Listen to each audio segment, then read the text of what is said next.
Michael Baudis is professor at the University of Zurich. I know him from a lot of activities in the SIB and also in the Global Alliance for Genomics and Health. And he's been in Zurich much longer and is much more established in Zurich in the bioinformatics field than I am. And I'm looking forward to hear his talk about Beacon version 2, which is a GA4GH activity towards a flexible use and clinical application for reference genomic data sharing protocol. Please go ahead, Michael. Thank you. Okay, thank you. Thank you, Gunnar, for the introduction, and I will come back to that, to the GA4GH stuff, obviously, in my talk.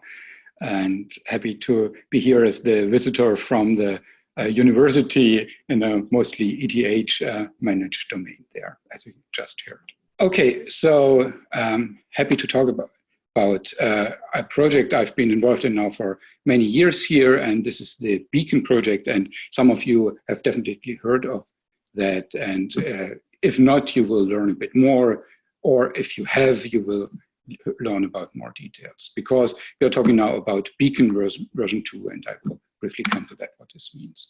So now let's start with what this is in a general sense all about.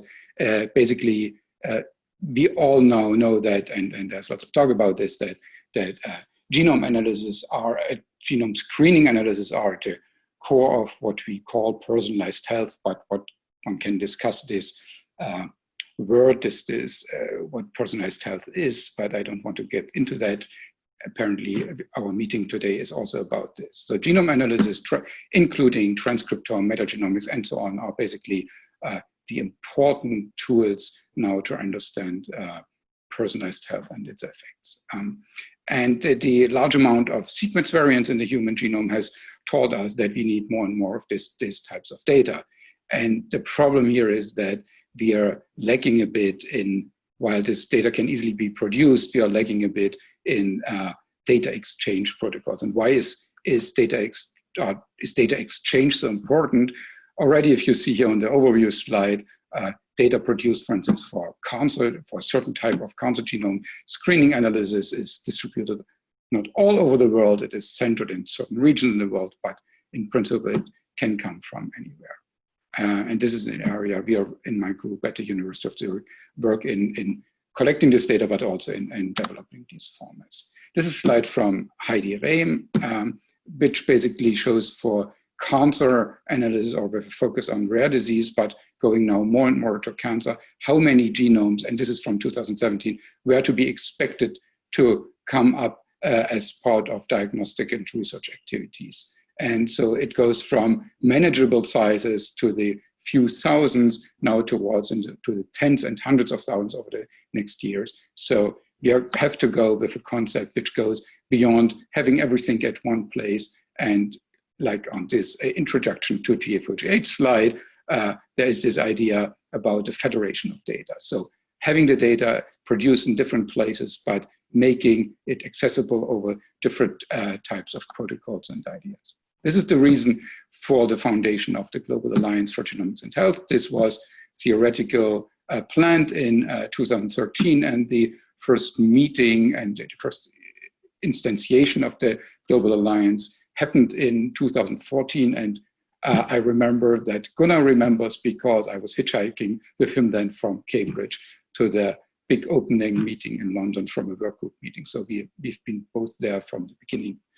So what does the GA4GH attempt to do? It's the targeting, or what it tries to foster is basically a federated ecosystem for sharing genomic and clinical data. And the ecosystem consists of recommendations how to handle data, privacy, security, and so on, frameworks for responsible data sharing, but especially on data exchange protocols, for which one could loosely call genomics API components.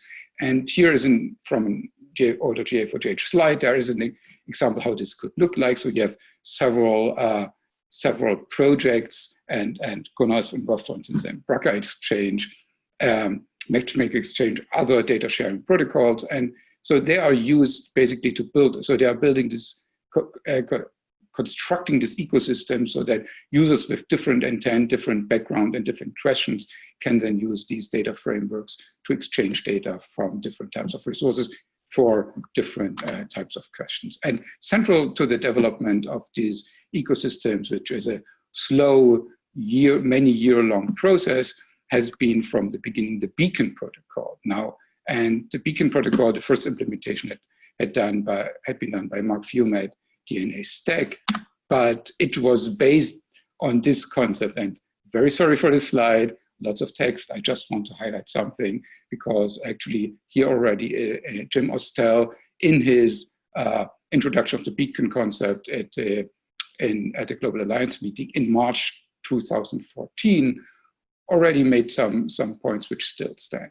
So the reasoning behind Beacon was basically that people should be challenged to provide genomic data they have in their resources using protocol answering super simple questions like, do you have this variant in your genomics data collection? But importantly, that this should be real data, not just fake data, not just developing some protocol, but really a challenge to the system to say, okay, can you open your ports on your servers and provide this very anonymous service and so on, just to show that this is possible in your environment and to trigger the issues which block maybe this type of usage. Yeah, and from the beginning there were security challenges and so on. But this was kind of the intention behind to basically, Tony Brooks has called it a social experiment, basically getting people on board and really challenging the system and make them available, and also really try to lead to some excitement in participating. Yeah. And utility and so on. There was already many suggestions how this could be made more of better practical use, but already Jim said, let's keep this for later and just try to set it up and get it going. So what was then started, and this was basically this protocol where you basically have in the essential Beacon protocol, you ask a precise variant query against a beacon or a network of beacons, and you get a response which basically says yes, no, and so on to that. And first implementation then of the, as I said, by DNA Stack of the beacon network provided this functionality, basically allowing people from different points of access towards multiple resources to post these types of questions. And this is an example how it is developed then. This is from, I think, 2018, these numbers, tens of organizations, hundreds of thousands of individuals, and so on. And you see a list of participating resources in this beacon. However, this was still with the basic functionality. So big uptake, widespread use, but very limited functionality in kind of biology you can do this. Now, in 2016, the ELIXIR, the European Bioinformatics Infrastructure Network Organization, took over the project as a partner of the Global Alliance for Genomics and Health and really invested dedicated funds and manpower, women power especially, I come to that, into the development of these protocols. So ELIXIR Beacon project stays as a driver project still of the Global Alliance for Genomics and Health, but now going towards a functional expansion of the abilities of this. So what you see here is already a list of some things which have been implemented or are now in the process of being implemented. In 2018, Beacon became an official standard, having gone through the review processes and everything with version 1.0, then already including support for structural variants. That's something we are especially interested in. Other types of, in principle, genome changes apart from these precise changes from the original version.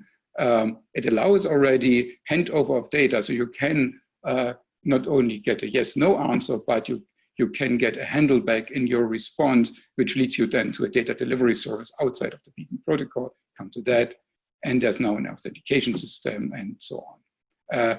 Already there was saying, okay, we will have to do some things which go beyond what has been verified for Beacon use, for the version 1 use, because it will then go beyond this standard way to do beacons, and I will talk about this a bit.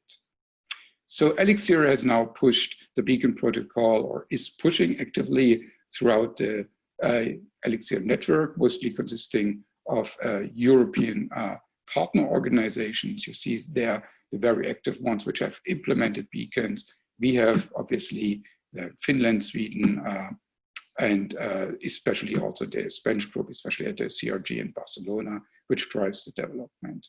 Importantly, now ELIXIR is pushing for the use of an authentication system, allowing different layers of access, so public beacons, registered beacons, and controlled beacons, and has implemented these access controls also in the new ELIXIR beacon network.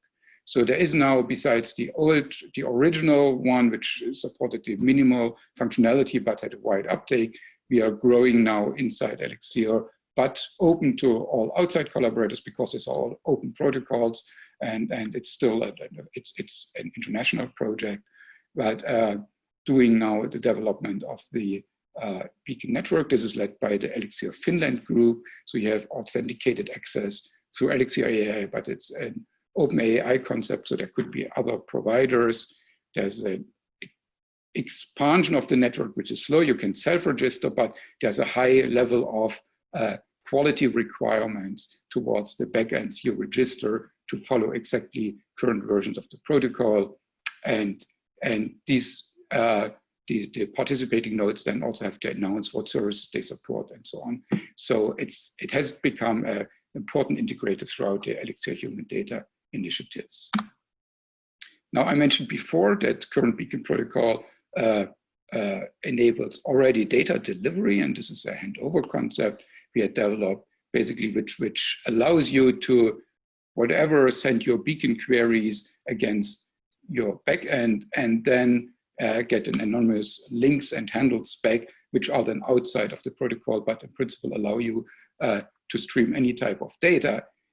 We think it is still important that you shouldn't overdo the protocol like some services do and say, oh, we just deliver patient records back in the direct beacon response, not as long as you want to stay to the stick to the protocol version 1.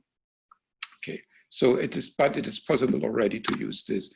And this is like how it looks technically. So you see a beacon response, a standard beacon response, and then you have URLs which basically point towards delivery services. And actually, this is a screenshot from our own databases, which we do this with our open data, but we use just this mechanism for just data delivery because I think it's a neat concept. Okay, so what's the current? So this was up to now, this was mostly still in the domain of beacon version 1. So what are the current features? And really people sometimes are not aware of the breadth of this already. So you have precise variant queries, there are range queries, you can do any variant from here to there, and this comes actually back later why this is important. You get variant frequencies from the variants found. You can do structural genome variants, and you can deliver data using mechanisms. And already the current protocols have demonstrated network integration with ELIXIR AI. This is basically just a short brief. I mentioned this in the abstract that our group here kind of pushes this. There's something we call Beacon Plus, a bit cheekily, where we transition, basically we stick as close as possible to existing protocols, but always develop the roadmap features and propose roadmap features and how they could be integrated in this, in principle, very simple protocol, how this can be slowly extended. And we run this on our mostly structural genome variant based collection of more than 100,000 cancer genome profiles, plus also precise variants and so on. And also we actually also work now in the domain of evidence beacons, which is another concept which will be part of the next protocols. I will mention this. So this is just, there will be links to landing page. Now, beacon version 2, what will change? This is a slide by Jordi Rambla, who at the CRG in Barcelona and EGA, he's co-head of the chair of the technical co-chair of the EGA Barcelona and at CRG, he basically summarized here on this slide what will change in Beacon version 2. So importantly, we will have much more different types of queries. Right now it is a bit difficult to scope. So there is just one type of Beacon allele request, and then you by the parameters you use, you basically self-scope these queries, and this leads to all types of problems. So Beacon version 2 will be much more structured with different request types. For instance, SNP request, copy number request, range request, and so on will be different types of variants, and which can be much better be controlled for correct content and then content delivery. Access levels implemented already. There will be filters. Filters basically allow you biofeature queries for diseases, phenotypes, age, whatever. And also specific queries more towards clinical content for samples, for patients' characteristics, and or for descriptors determining the impact of genomic variants. This all, and how this will be negotiated is all through different schemas, which will be deposited either with Beacon or in other repositories. Here's just, this is from the web documentation, basically, about filters. So what filters do. So we basically decided that instead of using whatever types of free text queries, and so one wants to scope specifically go the way which more and more of these services and support services go is towards clearly scoping using prefixed ontologies, basically mostly queries and similar values, to have then the clear, defined, and easily distributed queries against multiple backends.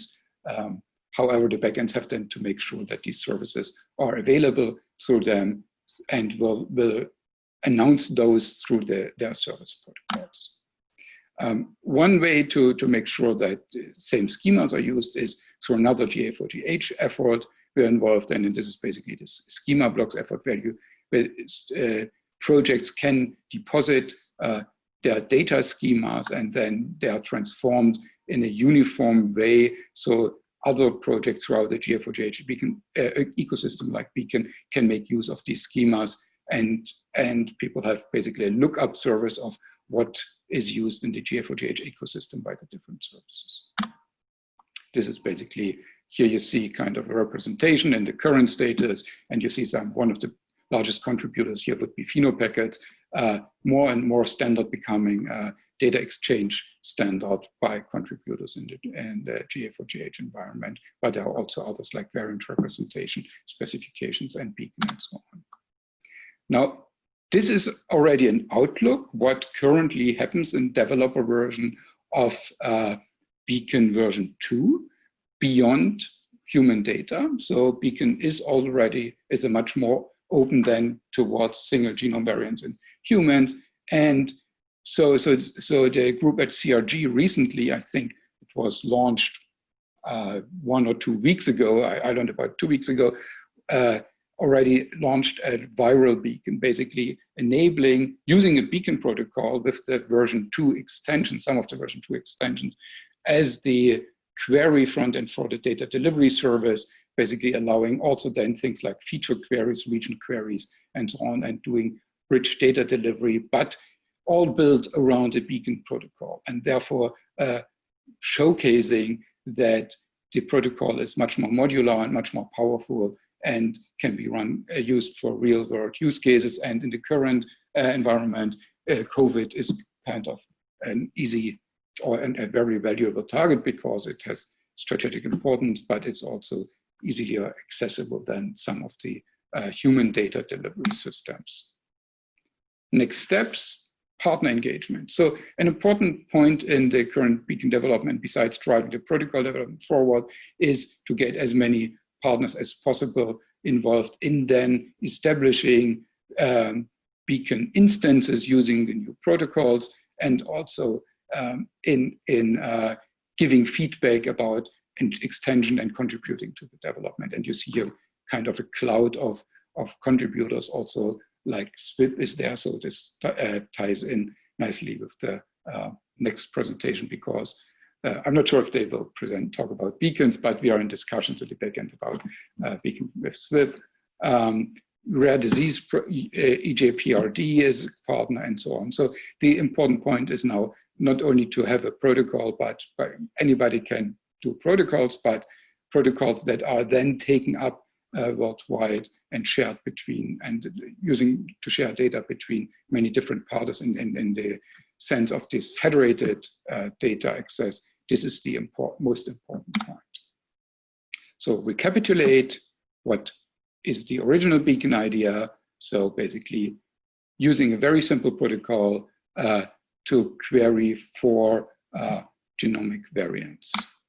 This becomes important or powerful when you do it in a network, so that these queries can be federated and can be sent out throughout the network, and you get information about resources having the same variant or the variant you're interested in, and already by that learning either about existence frequency of the variants or how follow up with then access protocols. Now, Beacon version 2 will be way more powerful and will allow things like that. There's an query example which we have actually implemented. Have you seen deletions in this region on chromosome 9 in glioblastomas from juvenile patients in datasets with unrestricted access, and just using very clearly defined standardized terminology, and then getting more data back for use in research project. And this all being secured and protected optionally by the AAI protocols. So one could call this an Internet of Genomics, or we hope that it may become the Internet of Genomics, or at least a very valuable component in that. And let's not forget how the World Wide Web started out. And this is Tim Berners-Lee in 1989, vague but exciting proposal to build a shared information network across computer networks. Okay, nearly last slide. This is just, you can then look this up on posted slides. These are some information pages where you can find more information about Beacon. There's a Beacon project website. There's our implementation for play around with development versions. And then there is the GitHub repository. So the organization is GA4GH-Beacon. And here's, for instance, a link to the specification. Here are some of the leads of this group effort. And Jordi is mostly leading the code development. Tony is now a co-chair. Juha is the one responsible for network development. The discovery workstream of the Global Alliance is basically wrapping this and leading this and guiding this, and it would be Mark Fume and myself, and there are people from ELIXIR involved in steering and supporting this. And that's from me. Thank you.